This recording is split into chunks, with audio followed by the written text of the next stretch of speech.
Hello and welcome to Sideline Story, your destination for sports news, analysis and discussions. I'm Yang Guang. This week we look at Manchester City's recent dip in form. What makes the old dominance disappear with City? Is Pep Guardiola's football philosophy out of date? To unpack the questions, I'm joined here with my fantastic co-hosts Tian Yu and Brandon Yates. Let's start with the elephant in the room. Watching that second leg at Etihad Stadium, it felt less like a clash of titans, more like a consolation game for City. They could use the excuse of Bernardo Silva's red card, but still, City wasn't the old City in those two legs. So, Tianyu, when you saw the final whistle go, what was your immediate gut-level reaction to Manchester City's performance and that 5-1 aggregate scoreline? You know, I was like, this is Real Madrid. Okay. I mean, no one really saw that coming, right? I think before the game, Real Madrid were missing key players. We don't have Kylian Mbappe or Jude Bellingham, and we had to bring in younger players to fill the key positions. So on paper, it looked like City definitely had the edge up. But this is, again, this is Real Madrid in the Champions League. I mean, logic just doesn't apply here. I mean, then you've got Valverde stepping up in a huge way. I mean, a hat-trick in a knockout game in the Champions League stage. No one's really predicting that. But somehow... And he could have scored the fourth. Yes. Vinicius Jr. led Valverde to, strike that penalty, but Valverde refused. Yeah. It's, nobody's predicting that, but somehow it just happens. So I think, that's just what Madrid do on this stage. But now looking at City, I think a lot of it comes down to tactics again. You could see the confusion among the players about their roles. I mean, players were put into roles that they are not fully comfortable with. Husanov having to slot in a center-back's position, for example, and Semenyo playing almost like a second striker when he was supposed to play like a winger. So it just didn't look natural among the City players.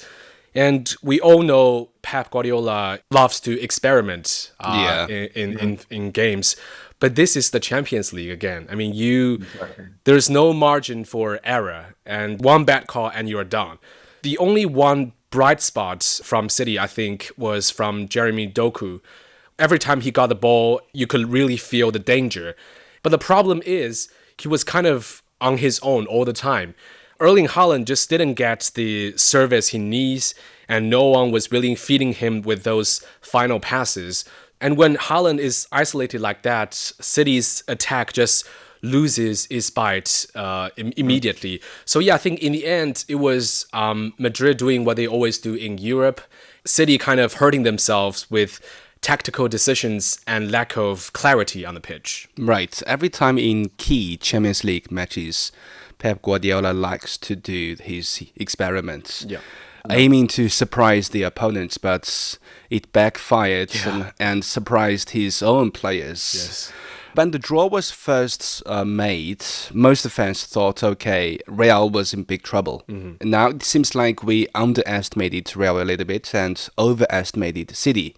Brandon, where do you think that game was truly lost for City? Was it the tactical setup, a specific moment of individual brilliance from Madrid, or was there a deeper, more systemic issue with the City side?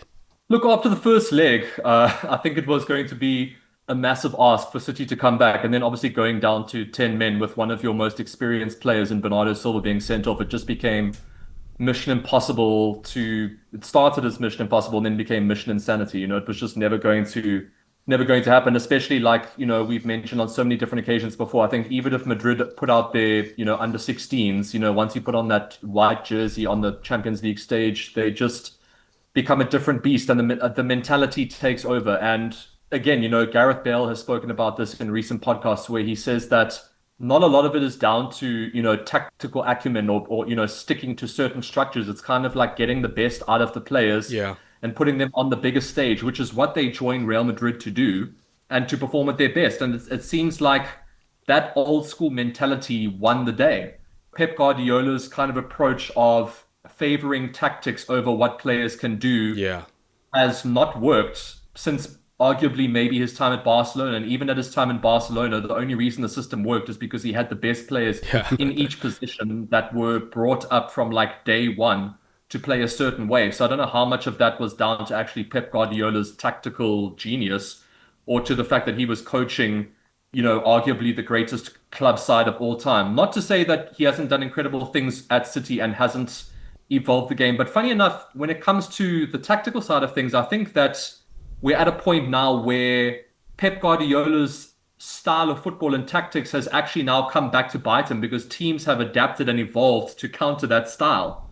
So, for example, teams are now willing to kind of sacrifice possession and kind of wait for a mistake and pounce. Yeah. And I think that that counter-attacking sort of exposing City's vulnerability and transitions, that has become very detrimental to City and has been a big reason for their decline.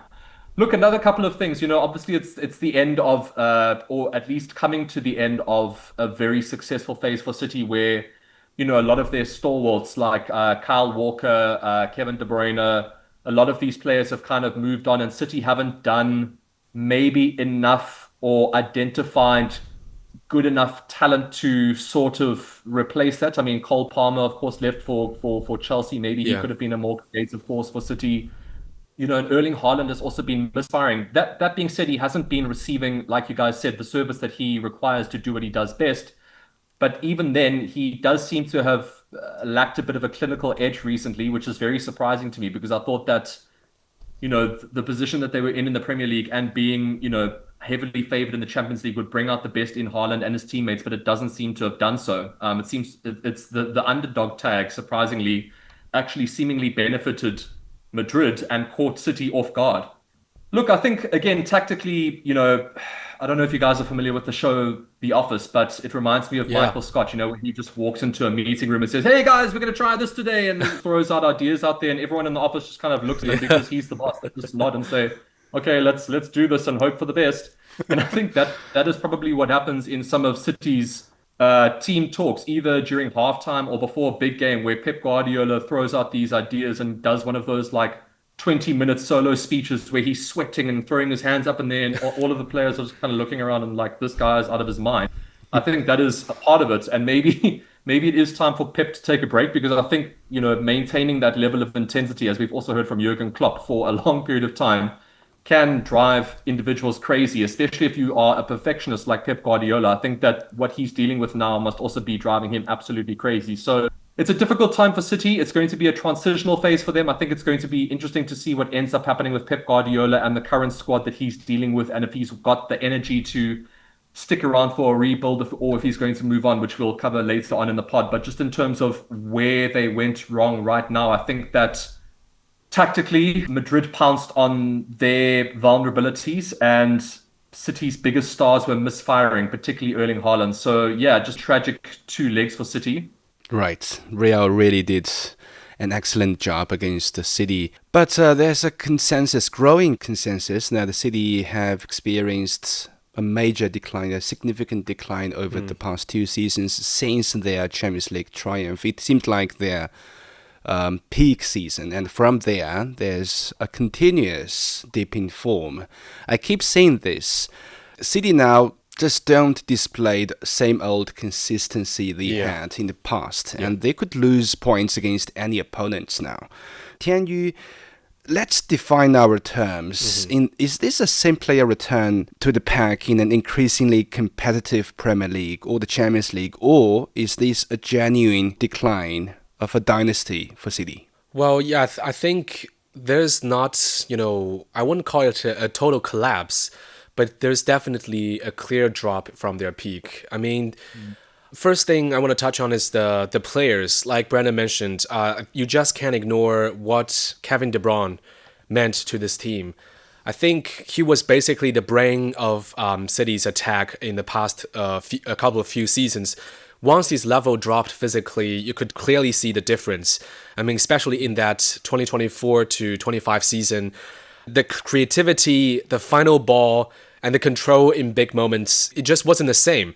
And after he left, it feels like Pep Guardiola never found a true replacement for Kevin De Bruyne.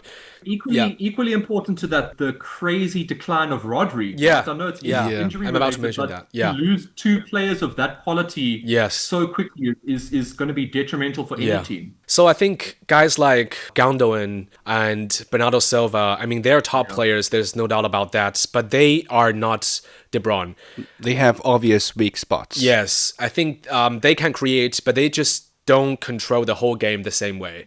So yeah, I think looking at the current squads, I just don't see players like Reinders or Turkey doing both the organizing and the killer pass that De Bruyne used to do at that elite level. So yeah, I think losing De Bruyne as that centerpiece is just huge for City. And when Rodri drops off, the whole system kind of falls apart. So it's like the team loses its spine. Apart from the players, now tactically, this is where things get interesting. Pep is still a genius, but sometimes he might be overthinking it. There's just too much change in his system. Players don't seem to have fixed roles anymore. 1 week you're a winger, and the next week you're in midfield, and then suddenly you're playing inside like a 10. In reality, not every player can handle that. It takes elite football IQ, extensive experience on the pitch. Not everyone is like Rodri or Bernardo Silva. So instead of making the team more dynamic, constantly changing positions can actually create a lot of confusion. Players can hesitate about their role, and positioning can get messy, and the rhythm isn't there. So yeah, I think the bigger issue, like you said, is consistency. If you are constantly changing tactics, changing systems, you never really build a reliable winning formula. Yes, it might take a whole season Yeah. for a squad of players to get used to one formation, one system, one strategy on the pitch. But when you switch the strategies all the time, I guess the players can be confused. Yeah. And you mentioned the injuries and the departure of key players. To me, Guardiola's team functions like a precise machine with countless delicate parts working in sync. When one component malfunctions, either due to injury or aging or, dipping form, the entire system breaks down. Yeah. And because Guardiola dictates everything, every position, run, attack mode, even, the timing of short passes, there's no room for improvisation. The only player he ever let play freely was Messi when he was with Barcelona. He didn't let Messi play freely. Messi was like, I'm going to do what I want and deal with it. Yeah. I think that was the situation. Yeah. Yeah, everyone just follows his instructions. This approach has been his winning formula for several seasons, but Guardiola isn't AI. He also makes mistakes. These past 2 seasons, I would say, his squad reforms haven't worked that well. The problem is, given how deeply he controls the team, there's no alternative. There's no plan B for the players, for the whole club. So, Brandon, if we agree there's a drop-off for City, what is the primary driver? Well, firstly, I'm just hoping that this becomes a Manchester United level drop where they just achieve absolutely nothing for about a decade. That would be magnificent. But I think it's just kind of a natural passing of time. I think that I don't agree. Is Pep Guardiola a genius? I'm not so certain. I think he's been blessed with incredible squads and has an elite way of implementing tactics that really experienced quality players are able to adapt to. Barcelona had that. Yang Guang, you may agree or not. Bayern Munich had that to a certain degree. And then City had that for a couple of seasons. But when that period was over, which Pep did not experience at Barcelona or Bayern, I personally don't think he ever experienced a true drop-off in player performances. Now that he's experiencing that at City, he's kind of in a unique situation where he has these systems that he seems to value over players and thinks that he has the players to adapt to a system rather than, do what they were kind of bought to do. I mean, it's a bit of a harsh comparison, but it kind of reminds me a little bit of the Ruben Amorim situation at Manchester United, where there's a rigid system, Yeah. and players have to fall into that system, or that's it. The manager's not going to Yeah. change whatever the results are. I'm not going to change the way that I play, and I think that's Pep Guardiola is experiencing that problem for the first time, and I think that he didn't expect to have that problem with the players that he brought in, and I also don't think that he thought that the decline of so many of his treble winning stars would happen so quickly, but also so simultaneously. They all seem to kind of move or drop off or retire like within the space of 12 months. And then all of a sudden, City are looking around at their squad and thinking, okay, we've got Haaland. Okay, let's see what we can do. Let's see what we can do with Haaland. And like, if he's not firing and he's not getting the service, and your defense is a little bit shaky, even the best goalkeeper in the world can't really do much to help you. So I think that there's a real structural problem at Manchester City that has to do with maybe Pep Guardiola's either rigidity or just his constant changing of that system, which is also kind of a rigid mentality, or if it's equally got to do with not having the quality to do what he wants his players to do. Yeah. Right. And Brandon, I assure you, City will have that disastrous and long drop-off once Pep Guardiola leaves. They will face the same situation with United in the past few seasons. Yeah. All right, before we move on, here's a quick review of the biggest sports headlines in China and around the world for the past week. In the UEFA Champions League, Sporting has become the fifth team in the tournament's history to overcome a first-leg deficit of 3 goals or more. It thrashed Bodo Glimt 5-0 to overturn a 3-0 first-leg deficit and reached the quarterfinals, winning 5-3 on aggregate. Arsenal got past Leverkusen 2-0 at home to reach the last 8. Real Madrid eased into the quarterfinals with a 2-1 win over 10-man Man City. Head coach Alvaro Arbeloa credited his players' quality and attitude in the win. La vuelta a esta situación con el rendimiento que han tenido. As I said yesterday, it is about the quality and the attitude and the talent of the players. Very few people would have said we were going to win both games, but we did. Liverpool overcame a 1-0 first-leg deficit to beat Galatasaray 4-0. Bayern Munich, Barcelona, PSG and Atletico Madrid completed the last 8. Defending champion China failed to enter the final of the AFC Women's Asian Cup after falling 2-1 to Australia. Chinese player Zhang Liyan admitted that there was a clear gap in quality between the two sides. I think we executed everything we had prepared out there. I think the final score probably reflects the gap between us. We created a lot of chances early on, but they were more clinical. China took to the pitch in Perth without star player Wang Shuang. Morocco has been awarded the 2025 Africa Cup of Nations title after the Confederation of African Football overturned the result of the final following Senegal's walk-off. Senegal beat Morocco 1-0 in the final, but the match was marred by controversy when Senegalese players refused to continue after Morocco was awarded a stoppage time penalty with the score level. CAF said an appeals board has since ruled that Senegal forfeited the match, recording the result as a 3-0 victory for Morocco. UEFA has cancelled the blockbuster football match between the World Cup champion Argentina and the European champion Spain due to the escalating conflict in the Middle East. UEFA said the match on March the 27th in Doha, known as the Finalissima, will not take place. Kimi Antonelli became Formula One's second youngest race winner, taking a composed victory for Mercedes at an eventful Chinese Grand Prix in Shanghai. Such a great result. I achieved one of my dreams. The road is still long, but I'm gonna enjoy as much as possible today. It was a second straight 1-2 finish for Mercedes to start the season, with teammate George Russell battling both Ferraris to take second place. German table tennis club Saarbrücken has announced that Chinese Olympic champion Fan Zhendong will leave the team at the end of the current season to join Borussia Düsseldorf. The Chinese paddler signed a 1-year deal with Düsseldorf and will officially join on July the 1st. Now let's dive deeper with a more proactive, question. Is Pep Guardiola's football philosophy, as we all know it, becoming outdated? Tianyu, as I said, Pep is still evolving with his game, but there's no manager that can keep winning all the time. Yeah. Do you think Pep's era has gone or is going to fade away?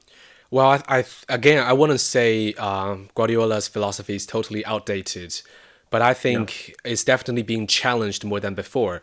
When we think about Pep, we think about control, possession, and dominating the ball. He basically changed modern football with that style, and it's undeniable for his contribution to football. But I want to say the game has changed a lot, and it is evolving all the time. Now we've got teams and coaches that are just as well drilled, but they focus more on transitions, pressing, and attacking space quickly. And that can really hurt, possession-heavy teams and football styles. So, yeah, possession football isn't, a solution to everything anymore. But having said all that, I still respect Pep Guardiola and his philosophy. I think he's not failing because he's lost passion to football. It's the opposite. He's actually constantly trying new things, experimenting, pushing ideas, even when not all of them work. But that's part of what makes him Pep Guardiola. That curiosity, that obsession with football. I think we've got to respect it. Right, Guardiola has definitely left his footprints in modern football. I have to say, when I watch football games, I'm not a fan of Pep. I don't like how he transformed Bayern. It was disastrous. I'm not entertained by his City as well. But in football video games, I play in Pep's style. Yeah. With that possession-heavy, short pass-dominated game style, because it works. It gives me a sense of security. I guess in modern football, he still has his legacy in, how football evolves. So, Brandon, do you think Guardiola currently lacks the right players to execute his vision, or is the system itself the problem regardless of who's on the pitch and his game is out of fashion entirely? I think it's a little bit of both, but I think it is more to do with the actual players. And I think that doesn't reflect too well on Pep Guardiola as a coach or a man manager, in my opinion. Going back to the genius conversation, I think arguably bigger than the legacy he's left in football in terms of a style of playing, I think the greater legacy is all of the best teams around the world finding a way to counter that system. I think that's an even greater legacy and has also really changed football. So, for example, we now find ourselves in a position where transition teams are king. So fast, direct, ruthless. You don't need to control to win games anymore. There are ways to counter it, and we've seen this from Arsenal and a couple of other teams. So, for example, vertical threat, efficiency, physical power, that can really overcome a team like Manchester City that are tactically astute, but maybe physically lacking certain, attributes. Right.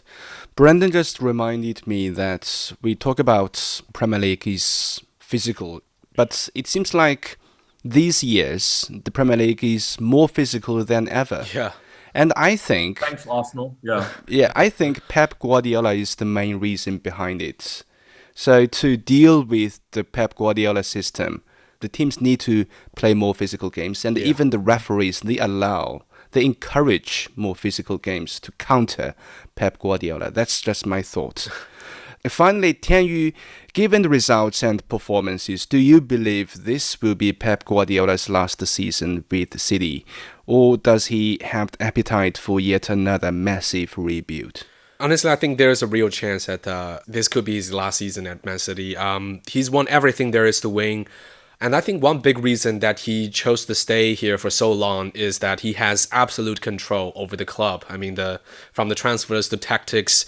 But now, even with that control, the team is not at its peak, and his contract is running down. He's already hinted in recent seasons that he's, got tired and might need a break. So yeah, for a manager like Pep, that mental burnout, it can be real. When I read Pep Guardiola's personality, I always think he will leave on a high note. That means another Premier League or even a Champions League triumph, then he will leave. I think that if they require him to do a rebuild and get rid of a whole bunch of players and try and build up a squad from scratch again, I personally don't think that he's in the point in his career where he wants to do that. I'd be very surprised if he would be willing to do that. Then again, Yang Guang, like you said, I also truly don't believe that he would go out on a low note like this. I think that I would be very surprised if the season ends and he does end up leaving, being, let's say, 9 or 12 points behind City and getting knocked out at this stage in the Champions League. I think that would be, I would be very shocked by that because I think his ego wouldn't allow that, to be honest. I think the realistic next destinations for him would either be a national team, and I don't think it would be any other team than Spain, or, he would take up some ridiculous, insanely high-paid director sort of role with maybe the City group or something like that. But I don't see him going to another league to manage another club or to manage another club in the Premier League. Spain plus Pep Guardiola, that sounds about right. But before that, let's see how things will end with City and Pep's journey with that. Okay, with that we end this episode of Sideline Story. Thank you so much for joining us. Subscribe to Sideline Story and leave your comments wherever you listen to podcasts. For more information, you can also check our website at radio.cgtn.com. Until next time, stay on the sidelines with us.